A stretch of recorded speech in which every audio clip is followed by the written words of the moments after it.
In the interest of time, I'll get us going. I want to thank everybody who's joined us. We have a really wonderful webinar with some phenomenal presenters whose faces you see for the moment, and I'm going to introduce them in a second. But first, I want to say welcome again. My name is Ty Furman. I'm the Managing Director of the BU Arts Initiative, and we are thrilled to sponsor this webinar with our partners here at Boston University, the Wellbeing Project. So that is who is presenting this. And in a few moments, I will turn it over to our presenters, but I want to give you all just a few housekeeping notes. Our presenters are going to speak for a few minutes about their work, each in succession, and then we'll have a discussion. I might lead with one question, but because there's so many of you that are joining us today, we're going to leave as much time as possible for you to ask questions. When you ask a question, please use the Q&A box down at the bottom, or the Q&A chat box down at the bottom right of your, towards the right of the bottom of your screen. It says Q&A. That's for the questions. If you have a resource to share, you can feel free to drop a link or a comment in the chat box, and we will collect all of those at the end and turn it into a PDF. Let's see where I am here. I also want to thank Dot and Sarah. You can see their images down at the bottom of the screen or somewhere on there, who are working on the back end to keep track of questions and run the webinar. So thank you both. Let me make sure I've hit all of those issues. We are recording this, and a recording with captions and a PDF of the resources will be available a few days after this webinar once we get it captioned, and we'll put that on our website. Okay, our presenters today, and they will speak in this order, are from Boston University School of Public Health. In the Health, Law, and Policy Management is Dr. Sarah Lipson. From Drexel University's College of Nursing and Health Professions in Creative Art Therapies is Girija Kaimal. And from Harvard Medical School in Global Health and Social Medicine is Dr. Jeremy Noble. I forgot the doctor on Dr. Kaimal's. I even wrote it down and I still went right by it. All three of them are doctors. So really, we're going to turn it over to them for a few minutes. Each of them will speak for about 5 minutes. They'll give you further introductions and talk about their work. So Sarah, do you want to get us started? Yeah, absolutely. I'm thrilled to be here today and to have a chance to talk about this and kind of lead off our discussion. I'm just going to spend a few minutes kind of setting the stage for what we know about adolescent young adult mental health, and in particular, mental health among college students. So I've been studying mental health in college student populations for about 10 years now. I worked in residential life, and that really opened my eyes to the prevalence of mental health on college campuses, and just how much mental health really impacted every aspect of students' lives in both positive and negative ways. And I became really interested in how a campus system can really be supporting students. So there's a wealth of data on mental health in college student populations. I co-run the Healthy Mind Study, which is a national survey that's been conducted at about 350 colleges and universities in recent years. And we measure prevalence, help-seeking behavior, stigma, knowledge, attitudes. In this very quick kind of overview, I certainly won't get to all of the interesting findings that we have from the survey, but we can include follow-up links for more information about that. And I hope that in the discussion, there may be some questions where I'll be able to weigh in with data, because that's really my specialization and expertise here. So a little bit about prevalence rates. So what we know is that about a third of students screen positive on validated and clinically significant screening tools for depression or anxiety or eating disorders, and about 10% of students report past year suicidal ideation. I also think it's really important every time we're talking about mental health to mention the big group of students on campus who are flourishing, who are doing really well. About 40% of students in the Healthy Mind study meet the threshold for flourishing or positive mental health. And we've done a lot of work to understand the risk and protective factors for both negative and positive mental health outcomes. Just a little bit about trends over time, and this is all pre-COVID. Over the past 5 years, we've really seen a rising prevalence of mental health concerns on college campuses. So, for example, in 2013, 9% of students in the Healthy Mind study had screened positive for major depression. And in 2018, that has exactly doubled, and 18% of students were screening positive for major depression.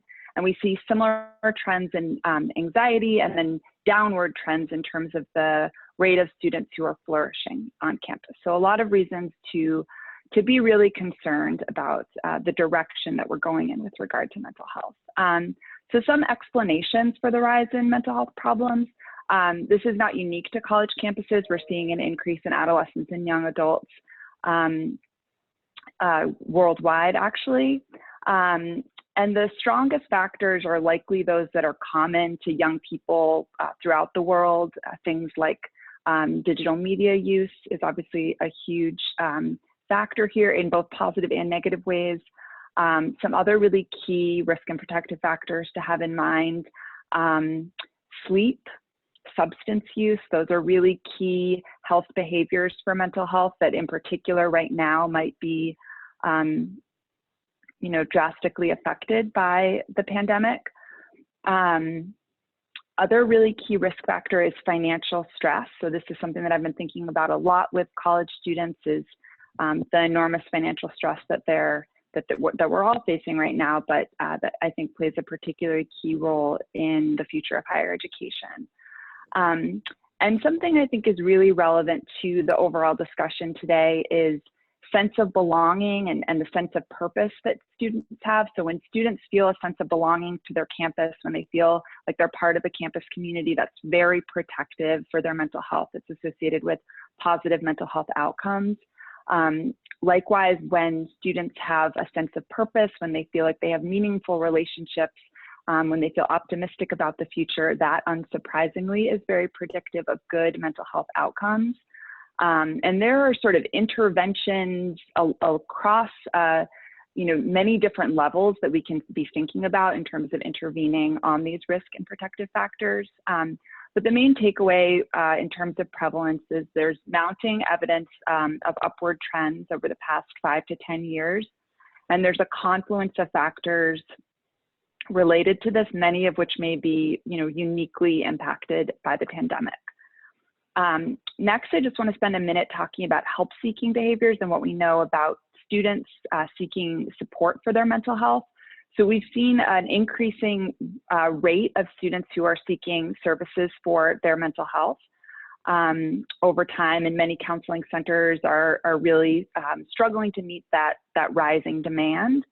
At the same time, there's also a large treatment gap, which is unique to mental health relative to physical health, where most people, when they're experiencing a physical health condition, certainly college students will seek health services for that, and there's still a large treatment gap with regard to mental health. It's around 60%. So among students with apparent need, 60% are actually still not seeking services. And then lastly, I just wanted to touch on how mental health is predictive of academic outcomes. And we know that learning outcomes are obviously extremely important to students, and mental health is associated strongly with their academic performance. Symptoms of depression, for example, are associated with a twofold increase in the likelihood of dropping out or stopping out of college. So there's a lot of work right now that needs to be done to be thinking about college retention, and I'd like to see mental health be brought into to that national dialogue. And then lastly, I'll just say that we're collecting a lot of new data right now through the Healthy Mind study to understand the impact of campus closures and the pandemic on student mental health. And in our survey, we have a range of demographic characteristics, including knowing students' academic discipline. So we're able to identify students, for example, who are in art and design or architecture. And there will be really important and interesting research questions to pursue looking at variations that way. So I will stop there, and my introduction is really that I have a wealth of kind of public health data and research that I can hopefully lend to this conversation. And I'm looking forward to my colleagues kind of giving more context specific to the arts. All right. So thank you so much, Sarah. That's a tremendous survey and a great resource, really helpful to know. And it makes sense. I've seen some of this anecdotally, so it's great to see the data that you have of the rise from 2013 to 2018. So a little about me. My name is Girija Kaimal. I'm an associate professor in the Creative Arts Therapies Department at Drexel University. I'm also the president-elect of the American Art Therapy Association. And I come to this conversation with my background as a lifelong artist, as an art therapist, and a researcher, mainly right now, on the role of arts in physical health and psychological well-being. So in my lab at Drexel, we have been conducting a series of studies looking at health outcomes, both for a relatively normal and healthy population, as well as for individuals facing chronic stress and individuals who've been through traumatic experiences and are now dealing with post-traumatic stress. So some of our approaches to examine arts and health have been to look at both short-term interventions. So we've done studies where we've looked at change just from a single session, either of art making by yourself or art making facilitated with an art therapist. And we've seen dramatic changes just with a 45 to a 1 hour session of engaging in creative expression. We've also seen differences in physiological indicators of stress, for example, cortisol. We've seen in some of our studies looking at brain activation, we've seen reward pathways activated when individuals engage in art making. And to me, some of the exciting results of our study is the sense of self-efficacy. So when you engage in creative self-expression, we've seen dramatic increases in individuals' sense of self-efficacy, the idea that you can handle problems and you can handle challenges that come your way, along with the joys and the experience of positive emotions. You know, as human beings, especially in times of chronic stress, that experience of positivity and positive emotions is fairly rare. So the arts become a way for us to both practice self-efficacy as well as feel that sense of reward and joy. Some of our studies have been funded by the National Endowment for the Arts, as well as the Department of Defense. We look at changes in outcomes of depression, anxiety, and post-traumatic stress among military service members who have experienced traumatic brain injury and post-traumatic stress. We are also doing a series of studies with cancer populations, both adults and children, looking at the impact of art making on both managing stress and anxiety during treatment, as well as the experiences of stress and burnout among caregivers. I think a lot of our sort of views on the impact of arts and health have historically been anecdotal. And I think it's really exciting that now we are able to do many more studies. And especially with COVID, I think there's a recognition that the arts are fundamental and creative expression is fundamental to health and well-being. And I'm really happy to be here with all of you to discuss some of this. Now on to you, Jeremy. Great, thank you, Girija, and thanks to Ty Furman and the BU Arts Initiative, and to Sarah, another co-panelist here, and it's a pleasure to be here. As Ty mentioned, I'm a primary care physician. I am on the Harvard Med School faculty, and I'm also a public health practitioner. I'm on the faculty at the Harvard Chan School of Public Health. But I think the work I'm involved in that's most relevant to this webinar is actually in leading the Foundation for Art and Healing, which is a 15-year-old 501c3 nonprofit whose mission really is to explore and promote the idea that creative arts expression improves health and well-being. And within that, relevant to today's conversation, we have a signature initiative, the Unlonely Project. So I thought I'd spend a few minutes talking about loneliness and kind of what we've seen are the toxicities associated with it, and then how the arts can help, and then we're going to move to some audience Q&A. So first, I think it's really important that we have the distinction between social distancing and physical distancing. There is no infectious disease rationale for social distancing. It's all about physical distancing, which we absolutely need to maintain. And I think we all have a general sense that although connecting the way we're doing today through Zoom or in other kinds of ways may not be the same as face-to-face, they actually do serve very critical human needs for making contact. And I think art becomes a catalyst for that connection. I'll talk more about that in a bit. So that's the first point, which is we don't have to be socially distant no matter how bad this pandemic gets. So let me talk a little bit about why loneliness kills you. And there are really three factors. So one is physiologic. It's well known, many studies that the sense that you're in the world alone, no one's got your back, increases stress levels, drives up cortisol. Girija mentioned some of the post-trauma scenarios where this is the case, PTSD and so on. But the increase in cortisol leads to hypertension, reduction in immune function, and generally things that impair health, increased risk of early mortality by as much as 30%.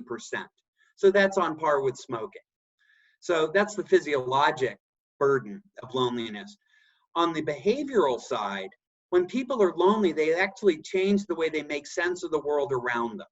So they see threats where threats may not exist. They change their behaviors to be more impulsive, less rational, leads to things like not wanting to wear your mask in isolating situations or not wanting to promote self-care.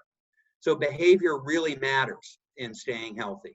The third, which is kind of obvious, which is if you have a network of supportive, attentive friends, they take care of you. And absent that supportive network, you're at risk. Very important example of this was a heat wave in Chicago, 1995. A lot of older adults died. The ones who did best were the ones that had a supportive social network who checked in on them. It really matters that people who care about you tap you on the shoulder and ask how you're doing. So we know loneliness doesn't just make you miserable. It is a serious risk, not just mental health, but physical health. So that led us to really kind of engage in the Unlonely Project. Quick flyby on what it is. So it's got three goals. First is to increase awareness of loneliness and its toxicity.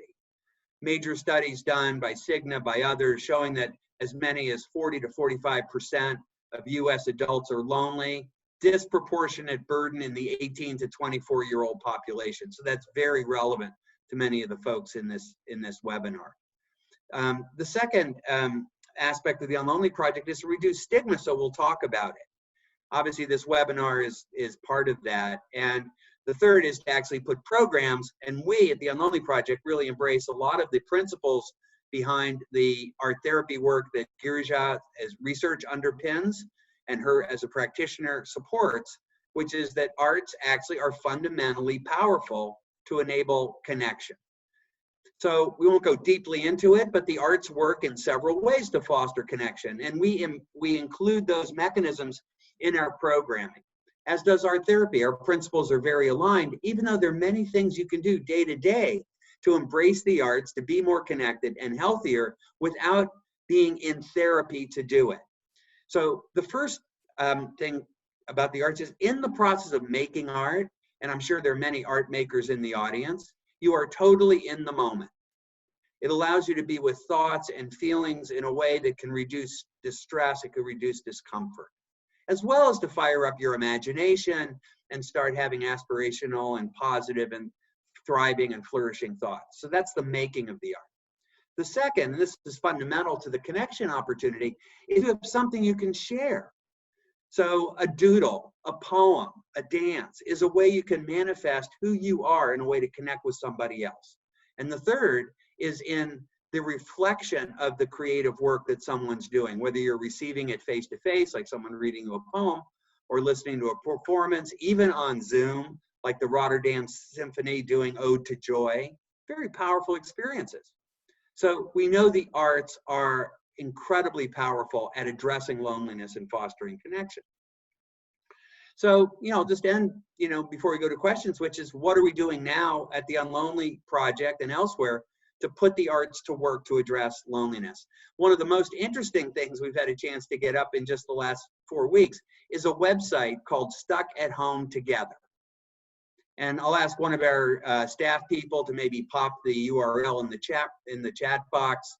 You can come to that site, and it's a free site. There's no cost, and experience creative expression, both as a recipient of it, to see really wonderful art done by others, to view films, to respond to creative prompts by doing creative exercises, to get guided to resources for additional engagement with creative work. So we've had a tremendous uptake of that site, particularly among the college population. So Stuck at Home Together. We also have some free streaming films, part of the Unlonely Film Festival. So that's available, no charge, no paywall. Come see these provocative short films on loneliness, share your comments, be connected. And so these are the ways we're really starting to put the arts to work. Happy to go into more details as we go to Q&A. I think it's time to move it to that. And so thank you for this chance to be with you today. Great, thank you all.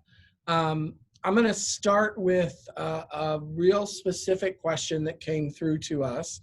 And this is from Ray, and it is really about people that we have trained to be artists. So can you recommend non-campus-based resources, health and mental health resources, for art and design students who are experiencing stress and anxiety, specifically because their industries essentially are collapsing, are no longer hiring at the moment. And they had expected to have these robust careers as creative people, but now may be experiencing a higher level of stress because this industry is so challenged right now. And that was, I think, to any of you. Well, I'm happy to start off. I mean, I think this is just a great example of how, while you can have generalized societal distress, and we certainly have it, particular groups are going to experience distress in very particular ways. I think if you're looking for community resources, this is a support group opportunity. This is a chance to get together with other people, Zoom or otherwise, and share your experiences and decompress the distress of that anxiety and the concern. I also think, obviously, for artists, there's a natural way within that support group environment to share creative work that embodies that distress, and allows you to have more conversation about it. I'm not an art therapist. I can't go more deeply into what could be useful. Maybe Girija has some comments, but I think I would look for a support group mentality. You don't have to go through these experiences alone. Yeah, thanks, Jeremy. I think one thing to recognize is, where to identify your own needs. So I like to use this home improvement analogy, right? So if you are living in a home, which most of us are, there are some things we can do to fix things around the house, right? So you can change a light bulb, you can paint a wall. But there are things that you might need a professional for. So if you want to fix the plumbing, if you want to fix the electrical system, you're better off getting a professional, right? So that I think of that same analogy on the spectrum from art. People often ask me, what is the difference between art making by yourself or, art making with a therapist? For some things, yeah, art making by yourself is great. It's therapeutic, it's helpful. But beyond a point, when you need help, I think recognizing that, is really valuable, because if you don't do that, if you try to fix things without that professional capacity, you might end up actually doing more harm. I'd encourage people to check out the American Art Therapy Association website. There is an art therapist locator tool, if that's something you seek. I think this individual was also asking about professional opportunities. I actually think this is a time to really reimagine many of the ways that we've thought of different creative professions. There might be new ways to connect digitally. I see so many groups coming up. As Jeremy mentioned, there's so many special interest groups, creative groups, culinary arts, a view from my window, people sharing what they're doing every day. And I'm really struck actually by what you said, Jeremy, this idea of arts bringing you to the moment. I think people are really sharing so many of their creative works in the moment. And I imagine, 100 years from now, there'll be this tremendous digital archive of all sorts of creative works that bubbled up at this time. So I would encourage, art and design graduates really take this opportunity to imagine what the future is going to be. Yes, the world is changing around us every minute. That uncertainty is tremendously stressful. But can it be a way to reimagine? And, all the sort of design and art skills that you have learned are going to serve you really well, because we have to continue to communicate. We have to continue to communicate effectively. And those qualities of the arts are going to be valuable. So I think it's, if it's possible, I think really see this as an opportunity. Sarah, did you want to add anything? I don't think so, no. I really enjoyed those answers. Okay, great. Well, that's fine, because this next question is directed specifically at you, although I think Jeremy and Girija can comment. In your research, Dr. Lipson, and I think the three of you will recognize this question as we discussed it a few days ago. Have you seen a specific difference in the mental health state of students majoring in the performing or visual arts compared to other majors as seen more financially stable? As a student at a conservatory, there are always jokes about everyone's poor mental health, but is there specific data that, that acknowledges this or speaks to that issue? Yeah, so one of the really, kind of motivating factors in doing the research with Healthy Minds is that we get to deliver data back to colleges and universities, and they can use that to inform their programs and practices. And we've been really fortunate to partner with a group of colleges, the Association of Independent Colleges of Art and Design. And I actually, as I was scrolling through the list of participants, recognized a few names of folks who've championed bringing the Healthy Mind study to your campus.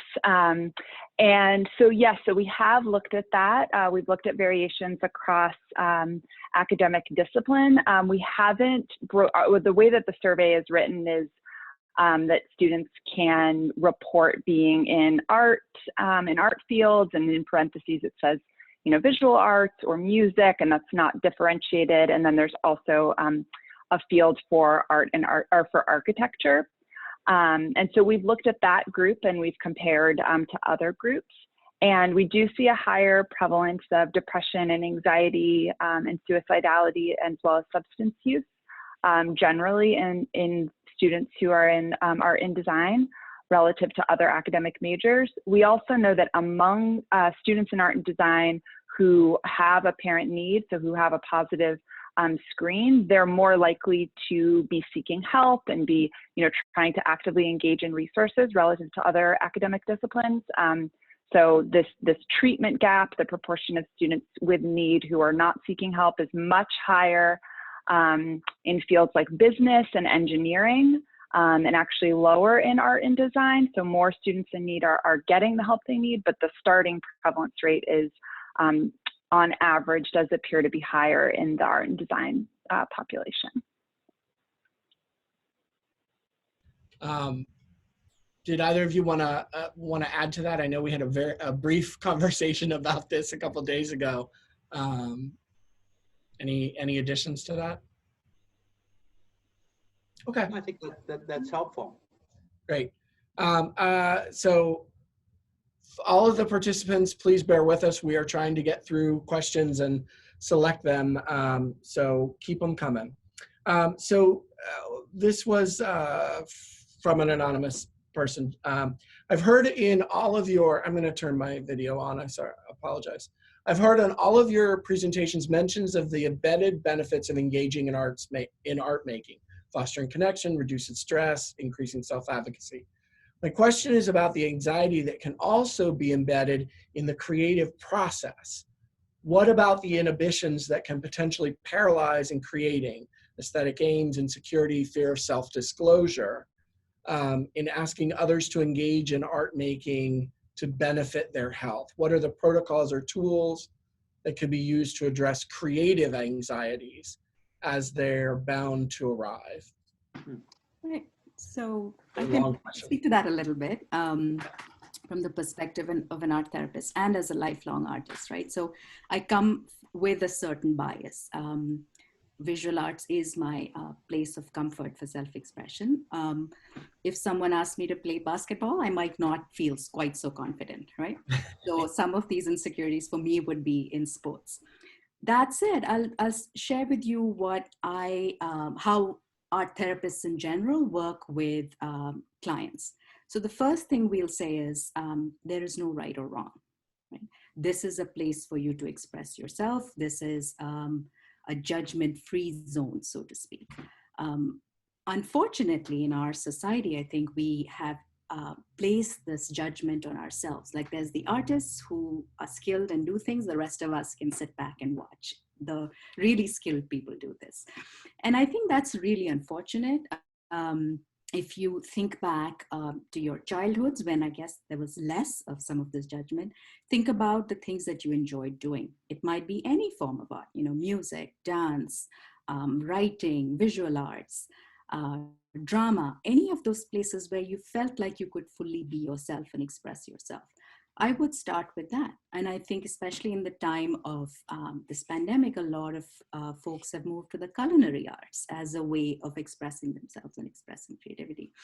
I think regular practice helps, as with any form of expression. The more we do it, the more confident we feel with it. And most importantly, do it for yourself. Do it as a way of taking time for yourself, as a way of practicing imagination and practicing self-compassion, doing things that you love to do for that, only for that reason. And if that's hard, I would also say, think of your creative expression as something you might do for someone else. So you might create something in memory of or in recognition of someone else that you value or want to recognize in some way. So giving is another way to sort of inspire yourself. But most importantly, allow yourself to play, allow yourself to explore, and just shut off that invisible audience that might be holding you back. That's really wonderful, wonderful guidance. I'll just maybe build on that a little bit. We engage with this challenge all the time in all of our programming. And, part of it, and Girija really pointed towards this, is there's a bit of a dual nature of how we think about the arts in general. There's how good is the art, right? Which is, really a fascinating question. It speaks to the aesthetic assessment of a piece of artwork. And there's important considerations around that, not just in the marketplace, but in the world of design and so on. And there are some legitimate challenges to addressing those aesthetic principles within a work of art. And totally separate from that is the power of the art to tap into curiosity and imagination, and on an individual basis to explore and discover things that could amaze you, delight you, and interestingly, connect you to other people, which I think is the particular opportunity now. And within that connection, though, there's a bit of a paradox, because authentic connection really happens if you're willing to share something very personal. If it's not personal, it's like, oh, this is how I think about, kind of the weather. You'll have a conversation, but you're not necessarily going to feel particularly connected with that person. The paradox is that in order to have that connection and share something authentic, you have to tolerate the discomfort of disclosure. Why is disclosure uncomfortable? Because we all fear rejection and judgment. And so how do you get past that? And in some important way, in much of the work we do, we let the joy and pleasure of art making be the catalyst that takes people past the discomfort. Now, of course, that has to be well orchestrated, well thought through. You have to create a safe environment. But there are also some art forms that are just terrific at making it hard to take self-judgment seriously. And my favorite is adult finger painting. It's very hard to be intimidated by the quality of work you do when you're an adult finger painting, because it takes you back, not to when you were 10 years old, but to when you were 3 years old and you were just smearing paint around on a page. So it is a bit of a paradox. It is a challenge, but I would encourage people, and to Girija's point, to feel comfortable in visual arts, less so on the basketball court, but find your joy and delight. The big four of arts are visual art, music, movement, and language arts. But as Girija mentioned, the common arts are culinary arts, gardening, which a friend of mine calls the world's slowest performance art, and textile arts, sewing, knitting, crocheting. A lot of people making masks out there and making beautiful masks. So yes, we can get totally hung up on judgment in art making if you view it as an aesthetic, kind of discipline, which it is. But there's another way of looking at it as a very deeply personal, joyous way to express curiosity and imagination. Mm-hmm. Thank you. That was wonderful, Sarah. I'll turn my video on again. We have one question. There's actually three very similar, and I'm going to try to summarize them. It's really about specific resources to help students. One person is asking from a K-8 art teacher perspective. Another similar age range, K-12, but about that transition back to, or what we're going to transition to in the fall. And so how mental health and creative resources, when we're looking at probably a lot of online time now and for an extended period. For many of us, we don't know exactly yet what the fall will look like. So how do we, I think a piece of this is getting at screen fatigue, Zoom fatigue. How do we keep it fresh? How do we keep it helpful? How do we keep it creative and focused on mental health? So, and I think any of you can feel free to jump in. Maybe I'll share some of my Sure. perspectives and then share Sarah and Jeremy as well. So I think it's an interesting paradox. You know, the more we are forced to be online right now, the more actually I'm drawn to be away. So take time to be in nature and really noticing even things in my backyard, all sorts of things that I've never noticed for the 15 years I've lived in this house. Noticing things around you, people around you, and making a conscious effort to step away from that screen time. I think the initial weeks of this COVID lockdown was really hard because so much of our lives are structured around going out, doing things in the work world, in the school world, and coming back home. And I think what we are challenged with is being flexible about this idea of home and what home represents. And how do you shift your home time into work time and then move away from that into home time or restorative time, both for yourself and those who live with you? You know, how can we really structure that?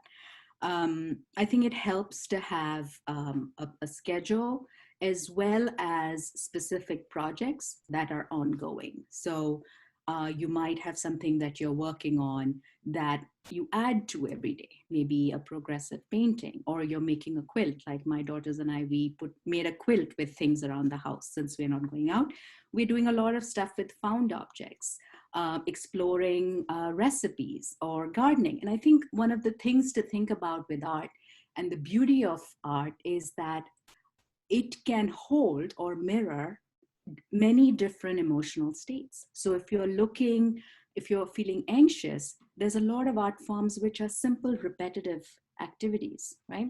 A lot of textile arts have a repetitive quality to them. Gardening is an exercise in patience and nurturance and long-term thinking. You might even find certain things relaxing to look at. I noticed one of the questions was around digital art making.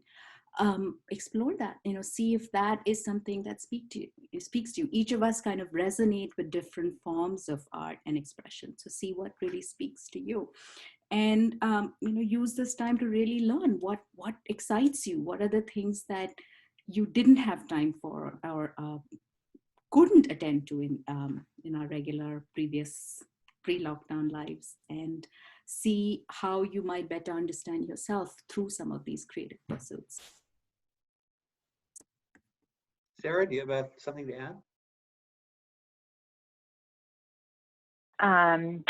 Not only just my own personal experience very much aligns with that. I find that having some structure to my day and actually putting in something creative as a part of the structure of my day is a really healthy thing for me. And so I've been thinking, what are the creative things I want to do this week? Do I have the supplies? So it's been like fun to kind of buy some new supplies and things that I want to work on, and trying to kind of gain some new skills around my apartment has been really fun, and a way to get away from screens. So personally, that really resonates with me. But at the same time, I think it's important to remind yourself that you don't have to be productive all the time, and it's fine to just be.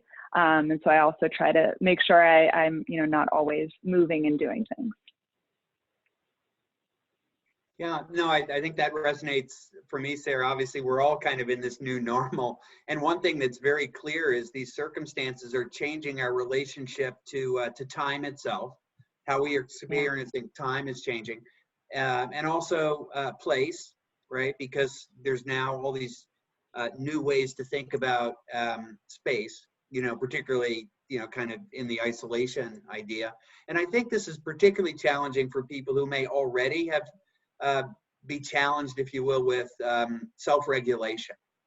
And we're talking about mental health, and the being challenged with self-regulation, of being able to organize your behaviors and set limits and so on, is kind of a well-recognized kind of accompaniment to several mental health challenges, anxiety disorders, depression, and so on. And so there's a particular risk. Now the question is, what can we do about it? I thought Girija's comments were great. Kind of think about activities that can be sequential, that can have some momentum and regular activity, and a commitment to come back to them every day, for instance, to partner with somebody on a piece of collaborative work. So I think there's several ways to unravel this, and give yourself permission to try different things and make mistakes. If you'd like, to come to Stuck at Home Together, the site I mentioned on the resource page, if you're a parent, there's quite a bit there about how to do collaborative art making with your kids and so on. I'll make sure that resource URL gets sent around to the people on the webinar. But I think we're actually, making it up as we go. And basic educational principles before coronavirus will still apply even in the coronavirus world. Great. Okay, so there's two questions here that are somewhat related for you specifically, Sarah. And it's questions about the survey respondents and to Healthy Mind. So one is, were immigrants, refugees, and or community colleges included in that? And also, is there any notation or indication of or self-identifications of students on the spectrum, and how that might relate? Yeah, so we have survey measures to identify almost all of those groups. So we have a number of questions about citizenship and immigration status, which are really important but complicated things to ask about in a survey. We really want to make sure that students feel safe, and that they're disclosing information about themselves in a way that makes them comfortable.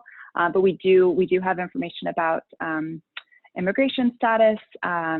We also conduct the study at community colleges. Earlier today, I just have been working on a paper where we're comparing our sample from community college campuses and four-year schools.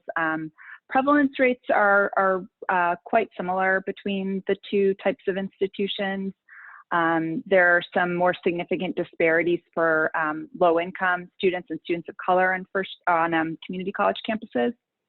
And then in terms of students on the autism spectrum, with autism spectrum disorder, we also have a measure of that, and a colleague of mine from BU School of Public Health has been working on some initial analyses looking at that population because very little has been written about that. So stay tuned for the findings on that, but we do include measures of all of those things, yes. Great. There's a few questions about the field of art therapy, what it takes, what we're considering getting into that, and what does the field look like right now? Is it a growing field? Is it, where do things stand there? Right, so you can get more information on the American Art Therapy Association website, which I believe you've shared, Ty. So art therapy as a profession began in the mid-20th century, interestingly enough, in response to global crises like the World War. So it was in these times of crises that, and I'm struck even historically, that a lot of creative ventures evolved during times of global crises. So it evolved to serve military service members and also children with special needs. To be a practicing credentialed art therapist, you need a master's degree, and there's 35 plus programs that offer it in the US, both in person and remotely. I think the interesting thing that this crisis has highlighted is the role of telehealth. So there's more and more services and opportunities to both receive services as well as be a clinician using digital tools like we are doing right now. So it's a growing field for sure. It's growing every year, both within the US and globally. So if you have any questions, feel free to reach out. Also reach out to the American Art Therapy Association for any more specific information. Fabulous. And similarly, Jeremy, there are questions about how did the Art and Healing Foundation start, and if one, sorry, let me find it. There was a second question about that. Oh, daughter Sarah, help me out there. Yeah, but there was a second one, Sarah. Anyway. And if one wanted to get into more of that realm versus art therapy, sort of, I guess, the public health area, that realm, what might one want to look at studying or training in?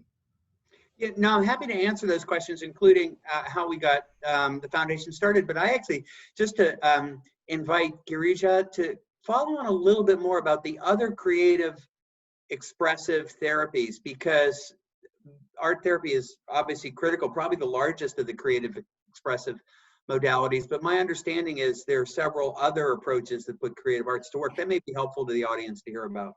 Yeah, certainly. So there's music therapy, which I think is actually bigger than art therapy. There's the Music Therapy Association, there is dance movement therapy, there is poetry therapy, also bibliotherapy in some other parts of the world, which is working with narratives just the way we work with art forms, narratives and poetry. Also drama therapy and psychodrama. So these are all broadly referred to as the creative arts therapies. Many points of entry for individuals interested in arts-based approaches to health. Yeah, thanks for that follow on. So the Foundation for Art and Healing got started shortly after 9/11, and I think similar to art therapy, response to trauma. And I started the foundation with no real art therapy background. I've had a lifetime interest as a creative artist myself, but I was so struck by how effective the simple invitation, particularly to kids, to draw what's on your mind, helped relieve an enormous amount of acute situational distress they were having. They couldn't concentrate in school. They were having sleep disturbances, emotional lability. And just these simple creative expression exercises were powerful, and powerful across race and class. So it was clear whatever was happening was primary neurophysiologic. There was something in these creative arts exercises that were changing brain structure and brain function. I thought that was so incredibly interesting, and my work in the medical school at the time in public health was really in a very different area. And so it made sense, if I wanted to explore this, really to start something separate. And so that's really how it got started. And so really in the use of creative expression as a way to deal with trauma. But then as we started thinking, what is trauma? You know, we think about war, we think about domestic violence, or even meteorologic trauma, infectious disease trauma. But trauma is a daily experience. And so we looked around and realized, you know, getting diagnosed with cancer is traumatic. Aging is traumatic, loss of loved ones, loss of functionality. And so we began to see that these creative expression modalities that we developed in these group support programs were useful across a wide variety of settings. And then after a few years, we also began, you know, we did quantitative, qualitative analysis. People were telling us these experiences made them feel more connected and less lonely. A finding we were not looking for and is not routinely reported as one of the benefits really in the creative arts therapies at that time. Now, I think people are focused more on it. So that's what led us to embracing this at the same time that loneliness as a public health issue began to be clear in 2012, 2013. Epidemiology by Julianne Holt-Lundstedt, Brigham Young University, showing that loneliness was associated with increased risk of early mortality. I mentioned that earlier. So for the people in the audience who are intrigued by this field, there are a lot of entry points. You can do it in health communication. You could do it in you know, public health, epidemiology, and studies, very similar to what Sarah does. It's critical work to understand the relationships between cause and effect and understand what's going on. So many ways in.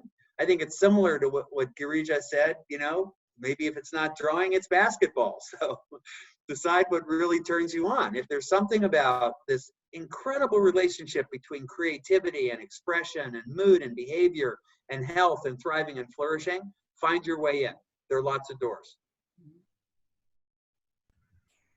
Thank you. I just want to say out loud to the participants, thank you for these amazing questions. We are rapidly trying to coalesce them into themes and get as many answered as possible. So one of the,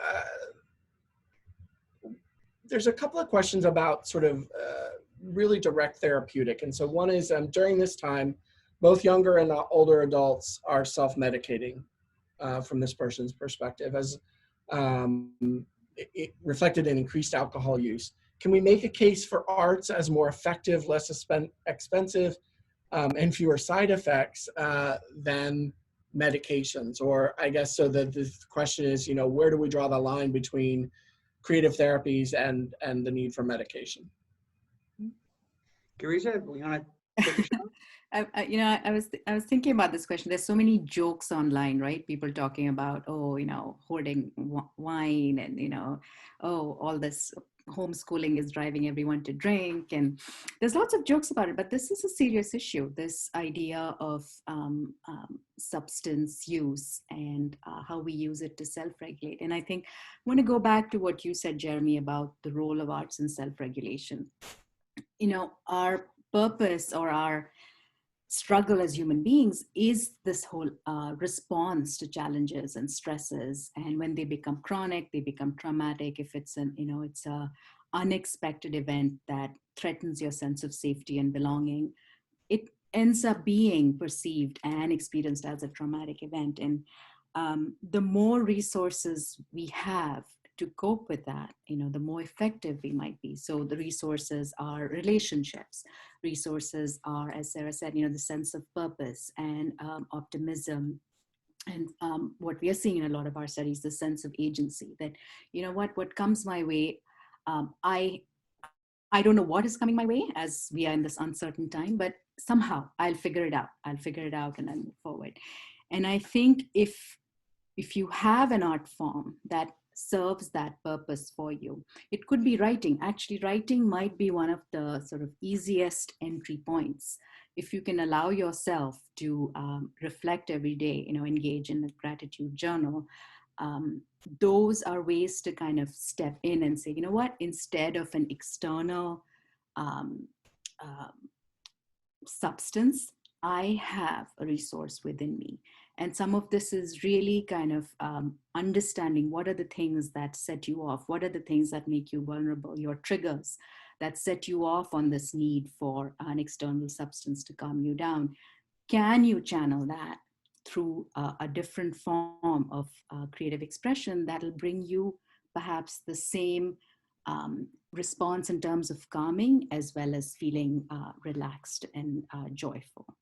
So I think this is an ongoing reflective process and really kind of finding what it is that I can channel my struggles through rather than reaching out for an external substance.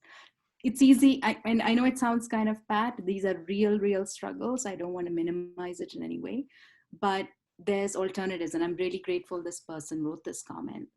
There's many ways that we can self-regulate, and we need to sort of learn that.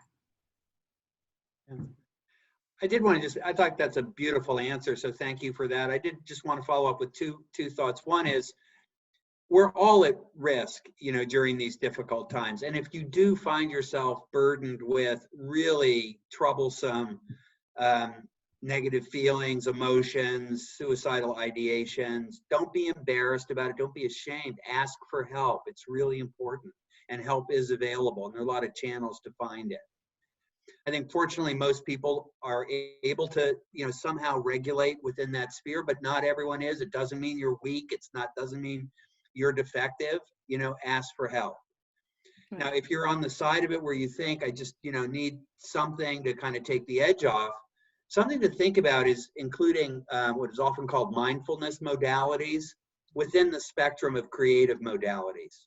So while, absolutely journaling, doodling, all these are effective, if you can combine those with some meditation and then respond to a creative prompt, often it takes you even more deeply into your own experiences and gives you a more satisfying way to be in touch with thoughts and feelings. So I thought I would just add that there. We often combine the two in the work we do in exercises and also put out there as resources for people. Yeah, and I'll just add, there's so much right now, of course, that is out of our control. But stigma is something that, we have the potential to change and that we've really seen changing. So rates of stigma around mental health and including substance use have been going down. We have much more open dialogues now about mental health and well-being. And I think that's, more important now than ever. We see in the Healthy Mind study that students actually kind of inaccurately assume how their peers feel. So we have a measure of perceived stigma, and students report, that they think their peers will feel a certain way. And then when you ask them, how do they as individuals feel? They have very low levels of stigma. Yes, they would feel comfortable talking to someone. They want to know how their friends are doing. They would be friends with someone who's experiencing mental health problems. And yet they don't think that others around them feel that way. And so I think it's really important to be continuing to talk about this and to make sure that the people around you know that you are open to talking about this in a really non-judgmental way, because we're all experiencing this, and we're all having good days and bad days, and thinking about all of these questions. So I think that breaking down that stigma, we have a real opportunity to do that right now. There are so many great questions. So I'm just going to check in quick with the panelists if you're willing to take 2 or 3 more. Does that work for everybody? Sure. Okay. All right. So there's a really good research-based question here. It's a lot. I'm going to try to summarize. Most of the research cited thus far points to individual health impacts, prevention, healing modalities. What about benefits for the collective? And then sort of connected to that, and this might be different for all of you, how have artists actually participated in the research? So are they helping design the research? Are they not just subjects of, et cetera? So I think that, let's, I guess, Sarah and Girija in particular. Yeah. Yeah, so I'll just give a quick, but I think really important example, which is the data that we collect are only important if they're getting into the hands of people in a way that they can use it to inform decision making. So I look at a massive data set in a statistical software, and that's pretty not useful in the real world. And so we partnered with students in art and design who really helped us with our data visualization. That's, I think, something that's so important is how we're presenting the data. We know that people have very limited attention span, so we're oftentimes putting our data in front of, for example, college presidents, and they might just have a few minutes to look over a large, the findings from a large data set. And we've been able to work with people who really have the skills and creativity to present data in a way that can be digested quickly and easily to inform decision making. So that's a really practical example. So I think that's a really great question. In many ways, there's something comforting about this being a collective experience. And I mean, when else have we been through something global in scope? And I'm actually seeing so much kindness and generosity along with some of the strife here, people giving, people generously supporting, a lot of things being offered for free or at discounted rates, sort of bringing out some of the best and compassionate aspects of human functioning in a way. In our studies, we definitely include a range of participants.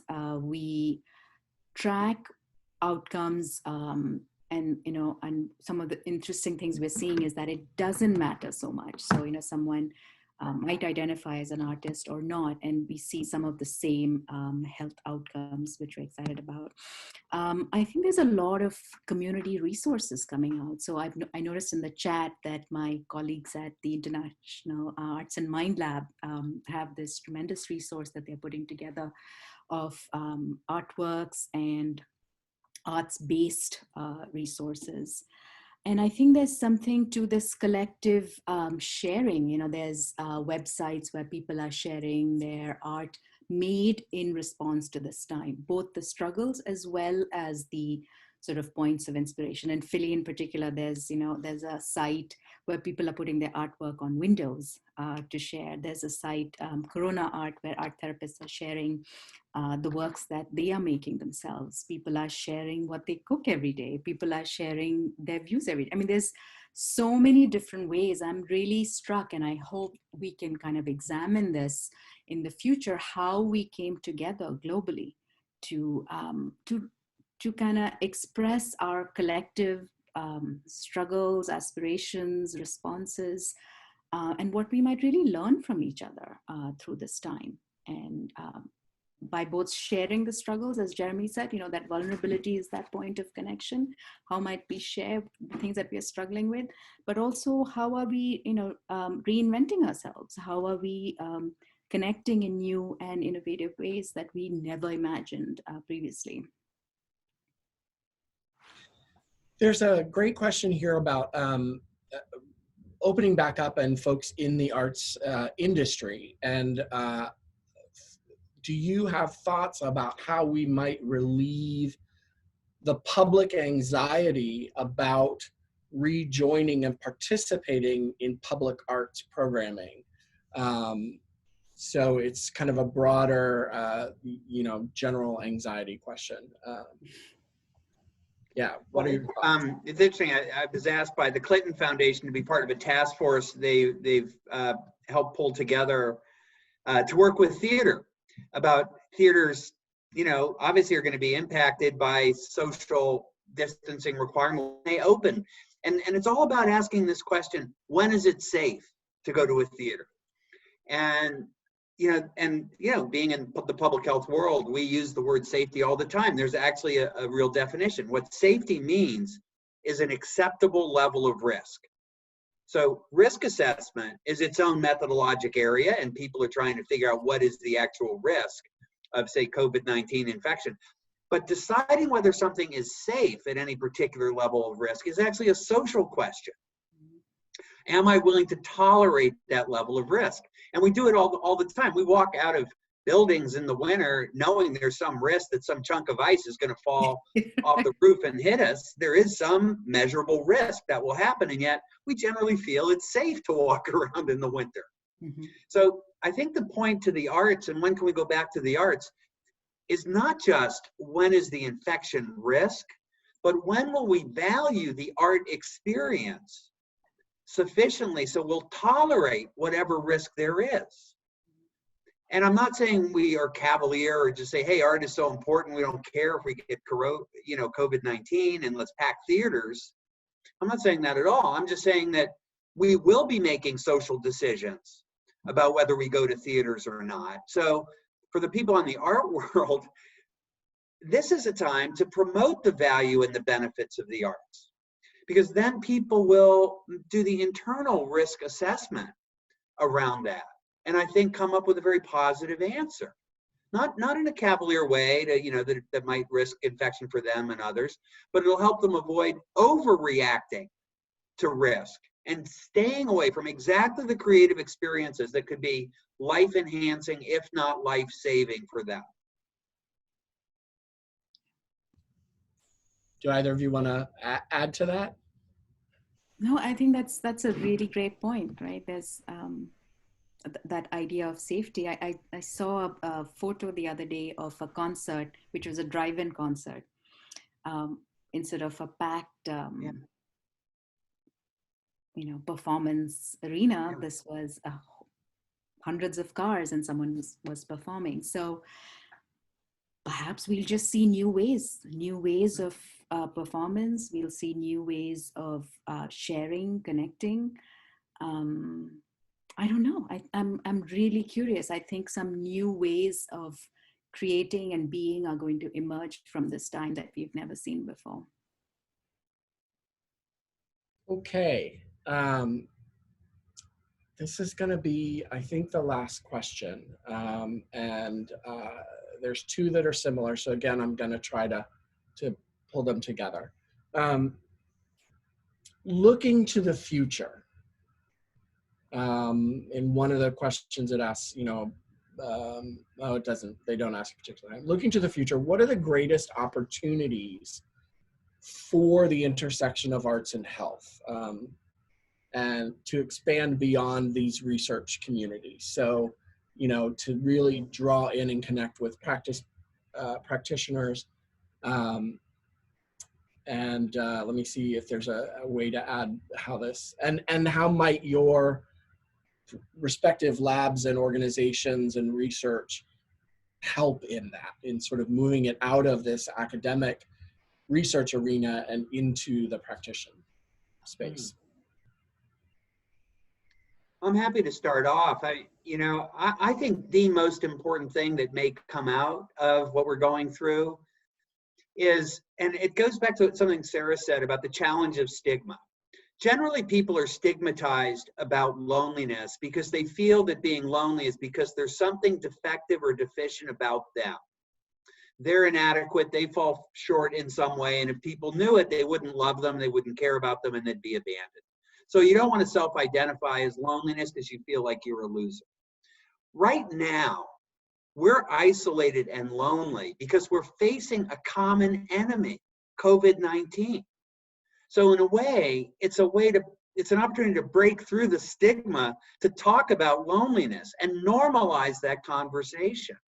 Because it's not because there's anything wrong with us, right? And there never was anything wrong with us. We just thought there was. It's this maladaptive social cognition problem. So that, I think, is the big opportunity right now, which is to tell our stories, share our stories about these difficult, challenging things, normalize the experience of social distress, recognizing we all share it, so we're not embarrassed about it, we're not ashamed about it. And I think the arts are the catalyst, and always have been the catalyst, for sharing story. Every piece of art is a story, and it's a story that connects you to other people and to the universal. So I think that's what the big opportunity is here, and I think we could do it every day in lots of small ways. Yeah, beautiful. Yeah, I think that's. Yeah, go ahead, Sarah. Then I'll Okay, sure. Yes, I mean, in public health, we're so used to talking about social determinants of health or upstream predictors of health, and yet now there's really a much broader conversation where people are understanding the impacts of COVID-19 are not, equitably distributed. There are communities that are harder hit, and that is right now in this moment really painful to grapple with and see. But like so many things, it's unearthing a broader recognition of a major problem. And so if on days when I feel particularly hopeful, and I think this conversation has made me feel quite hopeful in a lot of ways, by identifying this and naming it in a much bigger way than we have before, we're gonna, be able to move towards solutions for that. And then I think that reducing inequalities in health has really important implications for art. We need all people's voices. We need opportunities for people to be able to follow their passions, and in terms of their career and their education, to be open to all students and young people in particular. So I think that if we think of some long-term potential outcomes from this, I think identifying this inequality really in a broad way has the potential to reshape how we think about things. And I concur with both these beautiful points that were made. I would also highlight, and what it's really brought to the forefront for me is the opportunity to really democratize art making, and not have and think of art making as something from our shared history as human beings. The arts have evolved with human civilizations across the world. It's a innate part of who we are. And if there's one good thing that comes out of this time, is that a lot of people have gone back to owning and exploring the role of the arts. So I hope, long term, that we move away from this, separation of artists and everybody else to, there's artistic capacity in all of us, and it is something we can all engage in our own ways to promote our own health and well-being. Thank you. We're going to wrap it up here. For those of you listening, please feel free to continue to share resources for a few moments. If our panelists are willing, they can tell me offline. We will share their contact information with you if you have additional questions. I know there were many, many questions we couldn't get to, but we will try to connect you with them. And let me just ask the three of you if you have any final parting comments. Yeah, go ahead. I just find a way to tell your story, share your story. It's going to make you feel better, and the person who hears it's going to feel better too. I would say use the arts to say the unsayable. Share all aspects of yourself in ways that feel healthful to you, and find your creative channel. Yeah, and I would just say to any students who are listening, that there are faculty and staff at your school who care a lot about you, and who want to create a campus environment that can continue to help you flourish and grow and expand. And so your voices are just really, really important right now for informing the way that faculty and staff move forward in terms of supporting you. So. Fabulous. Thank you once again to all three of you. Congratulations on the work that you have done. We will definitely be staying in touch with the work that you continue to do. And once again, this webinar has been brought to you by the BU Arts Initiative and the BU Wellbeing Project. So thank you everyone for being here. Have a wonderful rest of the week and be creative. Thanks. Thank you. Thank you. Thank you.